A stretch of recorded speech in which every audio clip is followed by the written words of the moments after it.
नमस्कार,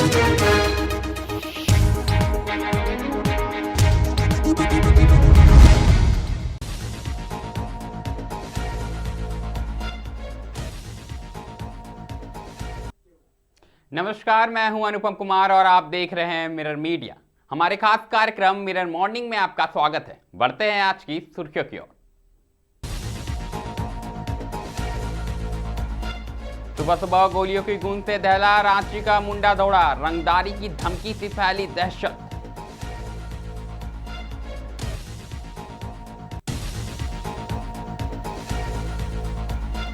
देवघर में भक्ति का माहौल, कबीर आश्रम में 2 दिवसीय धार्मिक आयोजन शुरू।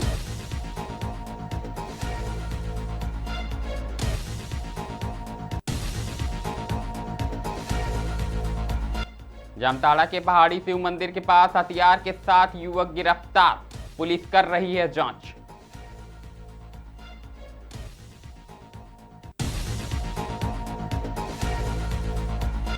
तीन राज्यों की 296 सीटों पर वोटिंग, असम, केरल, पुडुचेरी में सिंगल फेज में मतदान।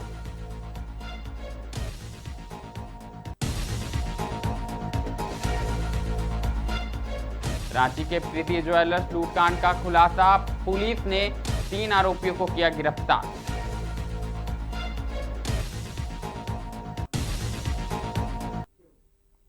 अब खबरें विस्तार से। सबसे पहले बात हम राजधानी रांची की करेंगे, जहां खलारी थाना क्षेत्र के मुंडा ढोड़ा गांव में गुरुवार सुबह उस वक्त सनसनी फैल गई जब अज्ञात अपराधियों ने घर में ताबड़तोड़ फायरिंग कर दी। जानकारी के मुताबिक सुबह करीब 6 बजे 2 मोटरसाइकिल पर सवार अपराधी पहुंचे और नसीम खान के घर के बाहर 4 राउंड गोली चलाकर फरार हो गए।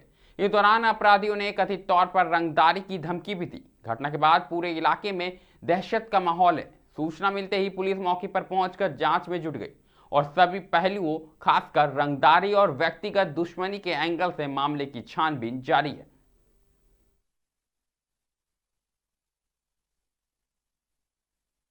सर, क्या हुआ था? कितने बजे तक घटना है? 6 बजे। क्या हुआ था?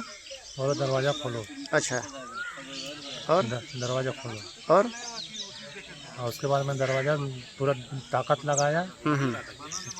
तो दरवाज़ा को खोलने नहीं सका तो फायरिंग करके चले गए। कितना गोली चला है? 4 गोली। क्या काम करते हैं आप? ड्राइविंग करते हैं, गाड़ी चलाते हैं। कभी किसी से कोई कुछ नहीं। क्या नाम हुआ आपका? नसीम खान। अगली खबर देवघर से आई है, जहां नंदन पहाड़ पश्चिम में स्थित सदगुरु कबीर आश्रम में 2 दिवसीय वार्षिक धार्मिक कार्यक्रम का आयोजन किया जा रहा है। आपको बता दें कि वैशाख कृष्ण पक्ष पश्चिमी और षष्ठी के अवसर पर आयोजित इस कार्यक्रम में बड़ी संख्या में श्रद्धालुओं ने पहुंचकर भाग लिया। इस दौरान भजन कीर्तन, सत्संग, प्रवचन और आरती चौका जैसे धार्मिक अनुष्ठान संपन्न हुए। देश के विभिन्न हिस्सों से महंत, संत और व्यास भी इस आयोजन में शामिल होंगे। आश्रम प्रबंधन द्वारा सभी तैयारियां पूरी कर ली गई और श्रद्धालुओं के लिए विशेष सुविधाएं भी उपलब्ध कराई गई है। आयोजकों ने अधिक से अधिक लोगों से कार्यक्रम में भाग लेने की अपील की है।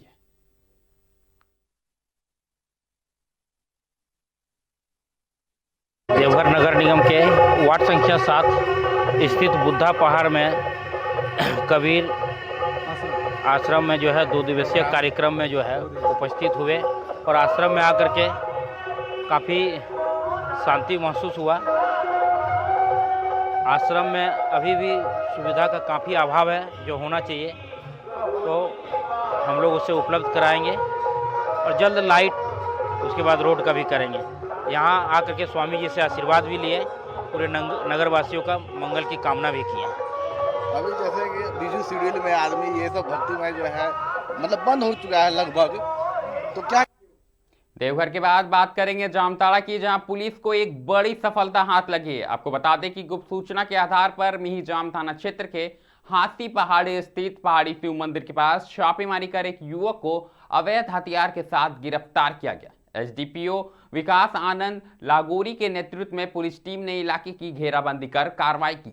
संदिग्ध अवस्था में बैठा युवक पुलिस को देखकर भागने लगा, लेकिन पुलिस ने उसे खदेड़ कर पकड़ लिया। गिरफ्तार आरोपी राहुल राज के पास से एक देसी पिस्टल, मैगजीन, 8 जिंदा कारतूस और मोबाइल फोन बरामद हुआ है। पुलिस ने आर्म्स एक्ट के तहत मामला दर्ज कर आरोपी को न्यायिक हिरासत में भेज दिया है। आप सुने अधिकारियों का क्या कुछ कहना है। जो है सच ऑपरेशन में हम लोगों ने बरामद किया है। और ये जो राहुल राज है एक इसका आपराधिक इतिहास भी है जो 2025 का है। और पहला इन्वेस्टिगेशन में यही बात सामने आया कि ये कुछ नया करने का आपराधिक षड्यंत्र रच रहा था। तो इस पे अनुसंधान जो है आगे चल ही रही है। कड़ी जो है जैसे जैसे आगे बढ़ती जाएगी हम लोग कड़ी को हम लोग जोड़ देंगे। इसमें अनुसंधान चल ही रहा है। कहाँ उपलब्ध हुआ? हथियार जो है हंसी पहाड़ी का जो शिव मंदिर है, शिव मंदिर के पास में ही लड़का जहाँ बैठा हुआ था इसके कमर में घुसा हुआ था।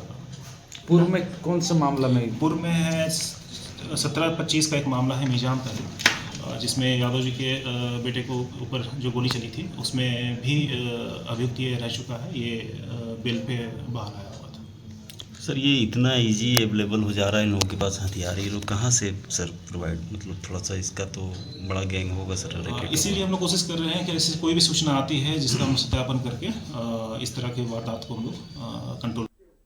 जी बिल्कुल, तो आप सुन पा रहे थे कि किस कदर अपराधियों के खिलाफ जामताड़ा पुलिस ने सख्त कार्रवाई करते हुए एक अपराधी को गिरफ्तार किया है। तो अधिक जानकारी के साथ जामताड़ा से हमारे सहयोगी संतोष जुड़ चुके हैं। तो संतोष बताएं क्या कुछ मामला है और कितनी बड़ी सफलता मानी जा रही है? जी सर, ये बहुत बड़ी मामला था, बहुत बड़ी सफलता है जामताड़ा पुलिस का कि ऐसे संदिग्ध युवक को पकड़ा है। गुप्त सूचना मिला था पुलिस अधीक्षक कि एक युवक मेहिजाम थाना क्षेत्र के हंसी पहाड़ी स्थित शिव मंदिर में अवैध पिस्तौल के साथ बैठा हुआ है। तो इसी दौरान एसडीपीओ विकास आनंद लागोरी के नेतृत्व में टीम गठित किया गया और इलाके का घेराबंदी किया गया। इस दौरान पहाड़ पर एक युवक संदिग्ध अवस्था में बैठा मिला जो पुलिस को देखकर भागने लगा। पुलिस ने तत्परता दिखाते हुए उसको पकड़ लिया। संतोष, क्या कुछ घटना को अंजाम देने वाला था? क्या कुछ जानकारी आ रही है इस युवक के बारे में जिसे गिरफ्तार किया गया है? देखिए सर, इस युवक को पहले भी एक बार हिरासत में लिया जा चुका है। फिलहाल ये बेल पर छूटा हुआ था। इसका पहले भी आपराधिक इतिहास रहा है। तो ये क्या कुछ मामला मतलब करने वाला था इसका पुष्टि नहीं हुआ है। फिलहाल पुलिस पूछताछ कर रही है कि किस घटना को अंजाम देने के लिए वो ऐसे संदिग्ध अवस्था में बैठा था।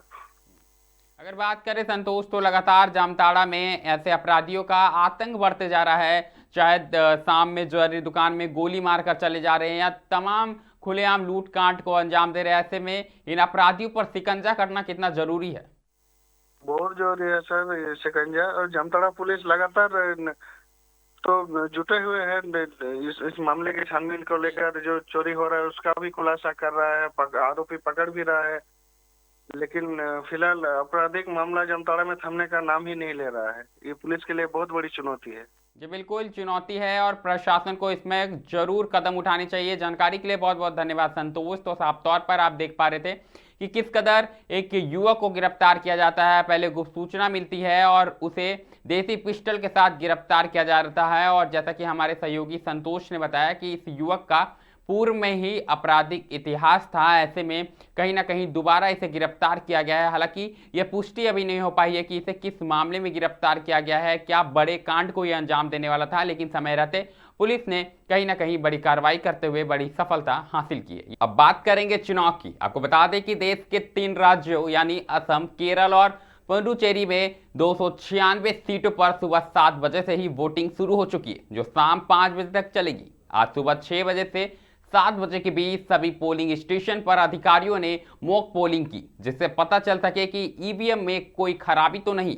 3 राज्यों में करीब 10 लाख से ज्यादा वोटर्स पहली बार मतदान करेंगे। केरलम में 70 साल से पहली बार कोई सीएम हैट्रिक के लिए चुनाव लड़ रहा है। असम में बीजेपी हिमंता बिश्व शर्मा के सहारे लगातार तीसरी बार सरकार बनाने का दांव खेल रही है, जबकि पुडुचेरी में कांग्रेस से निकले एन रंगासामी यानी 5वीं बार वो सत्ता में काबिज होने की कोशिश कर रहे हैं। अब देखने वाली बात होगी कि जनता किसके नाम पर अपना मोहर लगाती है और इन तीनों राज्यों का कमान आखिरकार किसके हाथों में जाता है।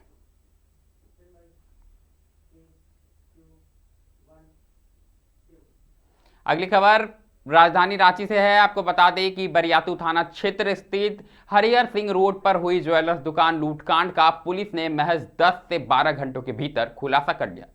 प्रीति ज्वेलर्स में हुई इस सनसनीखेज वारदात में शामिल 3 अपराधियों को पुलिस ने गिरफ्तार कर लिया, जिनके पास से हथियार और गहने बरामद किए गए। सिटी एसपी पारस राणा के अनुसार गिरफ्तार आरोपियों में से एक डिलीवरी बॉय का काम करता था। कम मुनाफा होने के कारण उसने अपने साथियों के साथ मिलकर लूट की योजना बनाई और प्रीति ज्वेलर्स दुकान को निशाना बनाया। पुलिस जांच में यह भी सामने आया है कि तीनों आरोपियों का पहले से आपराधिक इतिहास रहा है। जेल से छूटने के बाद इन्होंने मिलकर इस लूट कांड की साजिश रची थी, जिसके बाद पुलिस ने इनका भंडाफोड़ करते हुए इन्हें गिरफ्तार कर लिया है। विभिन्न टीम्स का गठन किया गया और अलग अलग जगह पर छापेमारी की गई। अराउंड आज मॉर्निंग में ही सभी अपराधियों को आइडेंटिफाई कर लिया गया और सभी अपराधियों को आइडेंटिफाई करने के पश्चात जो मुख्य जो तीन ही लोग का इन्वॉल्वमेंट इसमें सामने आया और तीनों व्यक्ति जो हैं उनको गिरफ्तार कर लिया गया है। उनके पास से जो भी लूट में जो भी उन्होंने उस ज्वेलरी शॉप से लूट जो करी थी उसमें अराउंड सभी आइटम्स को पुलिस के द्वारा सक्सेसफुली रिकवर कर लिया गया है।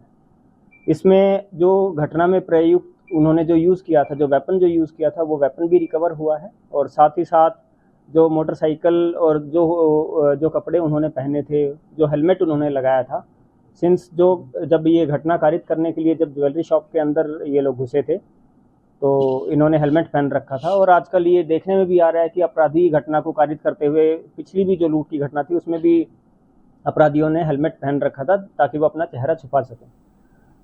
दोनों जो 3 हेलमेट्स थे, तीनों हेलमेट्स भी पुलिस के द्वारा सक्सेसफुली रिकवर कर लिए गए हैं। अगली खबर भी राजधानी रांची से है, जहां नामकुम थाना क्षेत्र में पुलिस ने बड़ी कार्रवाई करते हुए ड्रग्स तस्करी और पुलिस चोरी गिरोह का पर्दाफाश किया। आपको बता दें कि हाई टेंशन ग्राउंड में अड्डेबाजी और नशे की खरीद बिक्री की सूचना पर पुलिस ने छापेमारी कर 3 आरोपियों को गिरफ्तार किया है। गिरफ्तारियों आरोपियों की पहचान रमीज राज, मोहम्मद अब्दुल और मोहम्मद जफीर उर्फ रहा के रूप में हुई है। पुलिस के मुताबिक तीनों को ब्राउन शुगर की तस्करी के आरोपों में पकड़ा गया। पूछताछ के दौरान आरोपियों ने गुमला और पिठोरिया इलाके में बकरी और गोश्त चोरी की गई वारदात में शामिल होने की बात कबूल की है। पुलिस ने बताया कि यह गिरोह कार के जरिए ब्राउन शुगर की सप्लाई और पशु चोरी की घटनाओं को अंजाम देता था। तीनों आरोपियों का आपराधिक इतिहास भी सामने आया है। फिलहाल पुलिस पूरे नेटवर्क की जांच में जुटी हुई है और एक एंगल से जांच की जा रही है। पुलिस की अड्डेबाजी और अवैध मादक पदार्थ की तस्करी के विरुद्ध अभियान लगातार जारी है। इसी बीच कल रात एक सूचना प्राप्त हुई थी कि नामकुम थाना अंतर्गत हाई टेंशन ग्राउंड जो है वहाँ पे कुछ लोग मादक पदार्थ की तस्करी कर रहे हैं। वहाँ पे जब थाना प्रभारी की नेतृत्व में टीम पहुंची तो वहाँ पे देखा कि एक I-10 गाड़ी, एक पल्सर और एक स्कूटी खड़ी थी और I-10 गाड़ी में 3 लोग वहाँ पे पहुँचे। जब उनसे पूछा गया तो उन लोगों ने कन्फेस किया कि वो लोग मादक पदार्थ ब्राउन शुगर की तस्करी कर रहे थे और वहाँ पे पुड़िया बना कर बेच रहे थे। उनके पास से 3 पुड़िया ब्राउन शुगर जिसका वेट 6.4 ग्राम्स है वो बरामद हुआ। उन्होंने ये भी कन्फेस किया कि अभी कुछ ब्राउन शुगर उन्होंने बेचा जिससे उनके पास 4,000 रुपये बरामद हुए। जब इनको थाना लाके पूछताछ किया गया तो इन लोगों ने ये भी कन्फेस किया कि ये लोग जगह जगह जाके बकरी चोरी और गाय चोरी को अंजाम देते हैं। ये लोग I-10 गाड़ी से जाते हैं। रांची के बाद बात करेंगे धनबाद की, जहां झरिया में जनता श्रमिक संघ की अहम बैठक आयोजित की गई। आपको बता दें कि संगठन को मजबूत बनाने और मजदूरों के अधिकारों की लड़ाई को तेज करने पर रणनीति बनाई गई। बैठक की अध्यक्षता केंद्रीय अध्यक्ष संतोष सिंह ने की, जबकि विधायक रागिनी सिंह और धनबाद मेयर संजीव सिंह विशेष अतिथि रहे। बैठक में BCCL के संगठित और असंगठित क्षेत्र के मजदूरों की समस्याओं पर गंभीर विचार विमर्श हुआ। विधायक रागिनी सिंह ने कहा कि संगठन को पुनः सक्रिय और मजबूत बनाने के लिए कई अहम निर्णय लिए गए हैं। मेयर संजीव सिंह ने बताया कि आउटसोर्सिंग मजदूरों से लंबे समय तक काम लिया जा रहा है और श्रम कानूनों का पालन नहीं हो पा रहा। बैठक में संगठन ने मजदूरों के हक की लड़ाई की प्रभावी बनाने और आवश्यक होने पर आंदोलन का रास्ता अपनाने का भी संकल्प लुटाया। के अंदर चाहे वो जिस भी क्षेत्र के एरिया 1 से लेकर एरिया 12 तक, एरिया 1 से लेकर एरिया 12 तक सभी लोग अपने क्षेत्र में सभी पदाधिकारीगण जो 3-4 चीज हम लोग विषय पर चर्चा किए, उन विषय को अपने आप में अपने कागज पर लिख लीजिए और नोट करके इसकी तैयारी कर लीजिए, समीक्षा कर लीजिए, क्योंकि आप जल्द से जल्द 2 महीना के अंदर में हर क्षेत्र के लोगों से बैठक करके और हम लोग बात करेंगे और उसका समाधान करेंगे। मिरर मॉर्निंग में अभी के लिए फिलहाल इतना ही है। ऐसी तमाम बड़ी खबरों से लगातार हम आपको अवगत कराते रहेंगे। कहीं मत जाइएगा, बने रहें मिरर मीडिया के साथ।